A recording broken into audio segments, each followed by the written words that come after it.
Je suis récemment tombé sur une vidéo assez horrible d'un bodybuilder britannique. Il est âgé de 23 ans et s'appelle Ryan Crawley. Lors d'un de ses entraînements en compagnie de son partenaire Larry Wheels, le sportif tentait une répétition avec la charge de 220 kg au développé incliné. Le corps ne supporta pas cette charge et l'a amené à s'arracher le tendon du pectoral. On peut voir sur la vidéo que le muscle remonte au moment où le tendon se détache.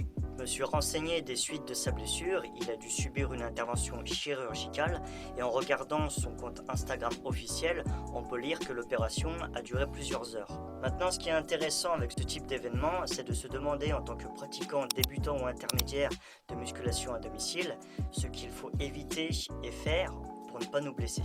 Tout d'abord, bien s'échauffer.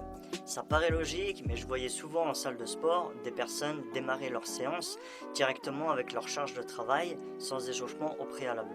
D'ailleurs, j'ai du mal à comprendre ceux qui prônent les séances de 45 minutes, sachant qu'entre les mobilisations articulaires, l'échauffement de tous les muscles qui vont participer durant la séance, donc si vous faites les pectoraux, il faudra échauffer les triceps en réalisant quelques répétitions d'extension à un bras avec une charge légère, les épaules avec des élévations latérales et frontales, ainsi que la coiffe des rotateurs en faisant du Hellfly.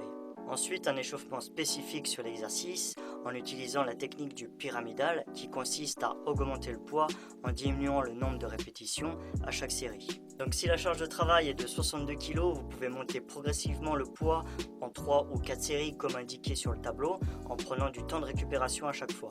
En procédant de cette façon, cela peut prendre entre 15 et 20 minutes, mais cela vous permettra d'éviter de vous blesser et d'atteindre plus facilement vos objectifs.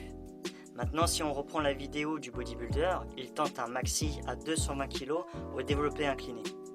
Cela me rappelle une salle où je discutais avec des adhérents qui pensaient avoir la vérité absolue sur l'entraînement, en me conseillant de faire une répétition avec ma charge maximale dans le but de vérifier ma progression. À leurs yeux, cela semblait important alors qu'il n'y a aucun intérêt. Et c'est très simple à comprendre. Durant l'entraînement, les muscles se fatiguent en se vidant de leurs réserves énergétiques. Cela provoque des déchirures et avec du repos, les muscles s'habituent à l'effort soumis. Mais chaque effort est spécifique à son entraînement. Celui qui nous intéresse, c'est l'endurance de force. D'un côté, nous avons la tension mécanique, qui est l'augmentation de la charge.